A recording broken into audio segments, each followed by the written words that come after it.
Physical touch communicates what words deliberately hide from conscious awareness. Her body responds before her mind decides to let you in. And what she feels in those 3 seconds will determine everything that follows.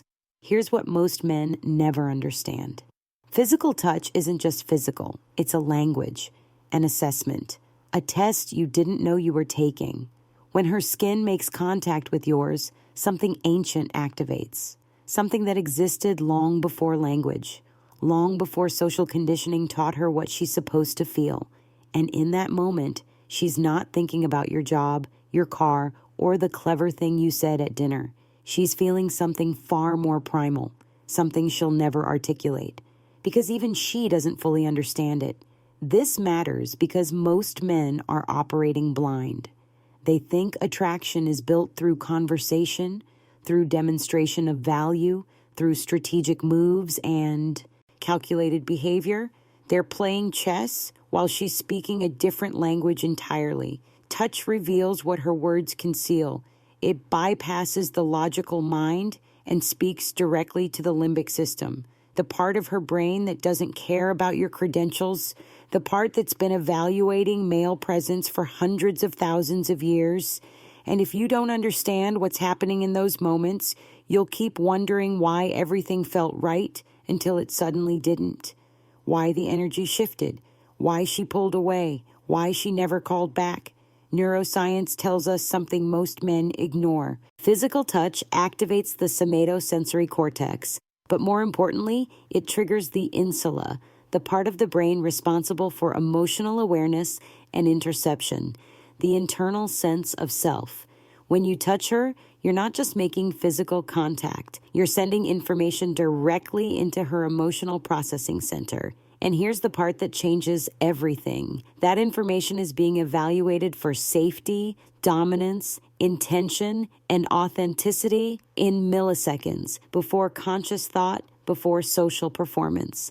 Her nervous system is reading yours. Psychologist Dr. Matthew Herenstein's research at DePaul University demonstrated that humans can decode emotional states through touch alone with accuracy rates above 60%, higher than chance, higher than guessing.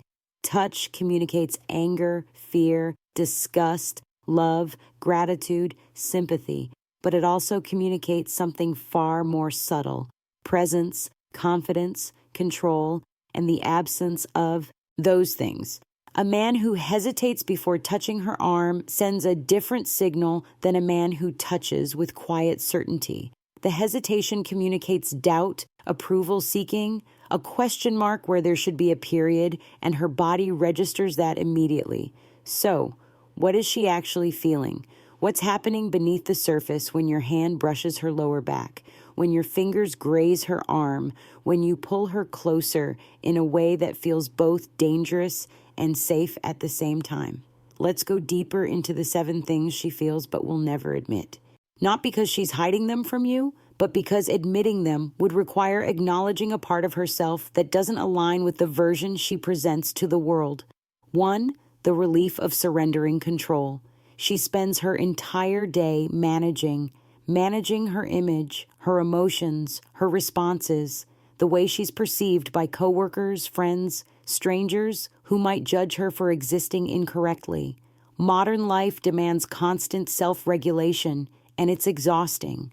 So when you touch her in a way that communicates quiet authority, something inside her exhales, not submission in the way most men think, but relief. The relief of not having to lead for once, not having to manage the interaction, not having to maintain the performance. Your hand on her waist, firm but not forceful, tells her nervous system something critical. You're safe. You can let go now. But here's the paradox most men miss. She can only feel that relief if your touch carries genuine confidence, if it doesn't ask permission, if it doesn't apologize for occupying space. A man who touches tentatively, who's unsure whether he's allowed, who's seeking approval through his fingertips, creates the opposite effect. He transfers his uncertainty directly into her body, and now she has 2 people to manage, herself and him. She'll never tell you this consciously, but her body language will. The subtle tension, the way she doesn't quite relax, the way the moment feels slightly off, even though nothing overtly wrong happened. Women are told they want gentle men, and they do. But gentleness without strength is not gentleness. It's weakness performing care, and her body knows the difference immediately. 2. The test of whether you'll push back. Every touch is a negotiation. She moves closer. You respond. She pulls slightly away. You either hold frame or you don't. This isn't conscious manipulation. It's instinctual evaluation. When you touch her shoulder and she shifts her weight, what do? Do you immediately retract? Do you apologize without words? Do you maintain the touch as if you have every right to occupy that space? She's not testing you to be difficult. She's testing you because her biology demands it. A man who crumbles at the first sign of resistance, who immediately retreats when she doesn't respond the way he hoped, sends a clear signal. I don't trust myself. I need your approval to exist in your space. And that's the end of attraction. Not because she wants someone who ignores boundaries, but because she's evaluating whether you have a spine, whether you can hold your ground when life inevitably pushes back. If you fold under the pressure of her slight withdrawal, how will you handle real adversity? This is the question her nervous system asks automatically. She feels a dark satisfaction when you don't flinch, when your presence remains unchanged, when you're neither aggressive nor apologetic, just calmly present. It tells her something about your internal world, that you're not reactive, that you're not desperate, that you're not performing masculinity, you're simply inhabiting it. And that feeling, that recognition, is something she'll chase without ever naming it. 3. The arousal that comes from controlled danger. There's a reason women fantasize about vampires, werewolves, brooding anti-heroes who could destroy them but choose restraint. It's not the danger itself, it's the control of danger. When you touch her in a way that walks the edge between tenderness and dominance, something primal ignites. Your hand around her throat, not squeezing, just resting there, a reminder of strength held in check. Your fingers tangled in her hair, firm enough to guide, but not rough enough to hurt. This is not about violence. It's about the thrill of surrendering to someone who has power but wields it carefully. Psychologically, this taps into what's called benign masochism, the pleasure derived from experiences that feel threatening but are actually safe, like riding a roller coaster, like watching a horror film. Her body releases dopamine and adrenaline simultaneously. The fear response and the pleasure response activate together, creating an intoxicating cocktail of intensity. But here's what most men get catastrophically wrong. They either avoid this territory entirely, terrified of being too aggressive, or they perform dominance like a bad actor reading lines. Both fail. True controlled danger requires internal calm. A man who's actually centered, who's not trying to prove anything, who touches her with quiet intensity because that's simply who he is, creates the exact dynamic her body craves. She feels simultaneously safe and on edge, protected and vulnerable, controlled and wild. And she'll never admit that this feeling is intoxicating because admitting it means acknowledging that some part of her wants to be overwhelmed, not by force, but by presence. 4. The disgust. When your touch feels needy, touch can repel as powerfully as it attracts, and nothing repels faster than neediness transmitted through physical contact. When a man touches a woman seeking validation, seeking proof that he's desired, seeking permission to exist in her space, it creates an immediate visceral reaction. Disgust. Not the conscious kind, not the kind she can explain, but a deep biological recoil. Because neediness signals genetic inferiority. It signals a man who doesn't have options, a man who's desperate for her approval because he can't generate his own sense of worth, and her body responds accordingly. Evolutionary psychologist David Buss has documented this extensively. Women have evolved incredibly sensitive detection systems for male neediness. because historically attaching to a low-value male meant reduced survival odds for her and her offspring. So when your hand lingers too long on her arm, when your touch communicates, "Please want me," when every physical interaction feels like a question instead of a statement, her attraction dies. Not slowly, instantly. She might not understand why. The energy shifted. She might rationalize it later as the chemistry wasn't there or something felt off. But what actually happened was her nervous system detected neediness and activated disgust as a protective response. This is why men who touch women casually without attachment to outcome often generate far more attraction than men who touch with obvious desire. The casual touch communicates abundance, the needy touch communicates scarcity. And her body has no interest in scarcity. 5. The fantasy of being claimed. Modern women are told they're independent, that they don't need a man. That submission is weakness. And consciously, many believe this. But the body doesn't care about ideology. When you touch her in a way that communicates ownership, not possession, but claim, something ancient responds. Your hand on her lower back, guiding her through a crowd. Your arm around her shoulder, pulling her close in public. The way you touch her face before you kiss her, like you're reminding her who she belongs to in that moment. This isn't about controlling her life. It's about creating a temporary sanctuary where she doesn't have to be the strong, independent woman the world demands. She can just be yours for a moment, for a night, for however long you maintain that frame. Anthropologist Helen Fisher's research on romantic love shows that feelings of being claimed activate the same reward circuits as cocaine. The ventral tegmental area floods with dopamine. Motivation and desire intensify. She feels wanted, not in the generic sense, but specifically, intensely, undeniably, and she'll never admit how much she craves that feeling. Because admitting it means acknowledging that some part of her wants to be chosen with force, wants to be desired so intensely that you can't help but mark your territory.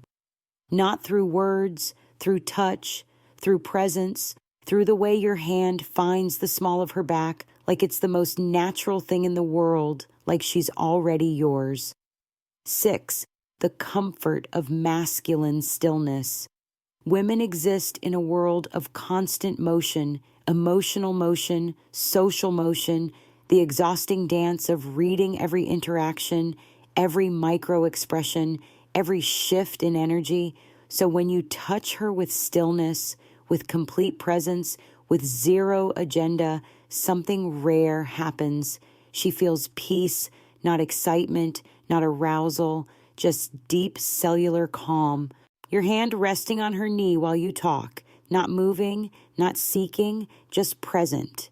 Your palm against her back as she leans into you, solid, unmoved, like a wall she can finally rest against. This is the masculine energy most men have forgotten. They think they need to constantly do something, constantly escalate, constantly move toward a goal.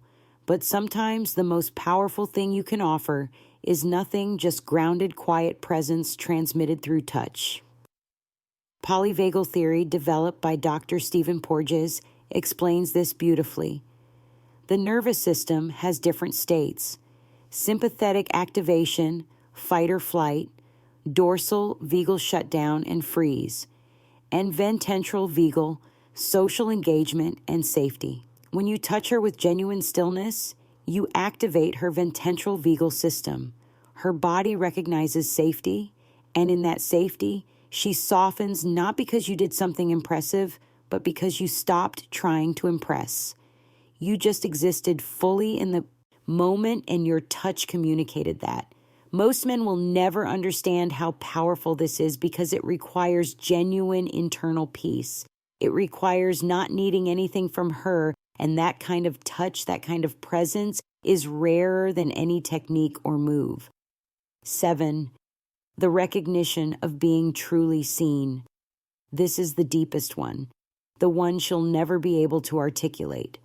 When you touch her in a way that acknowledges who she actually is, not the performance she puts on, not the mask she wears, but the raw, unfiltered human beneath it all, something breaks open, your thumb brushing her cheek after she's told you something vulnerable, your hands squeezing hers during a moment of shared silence.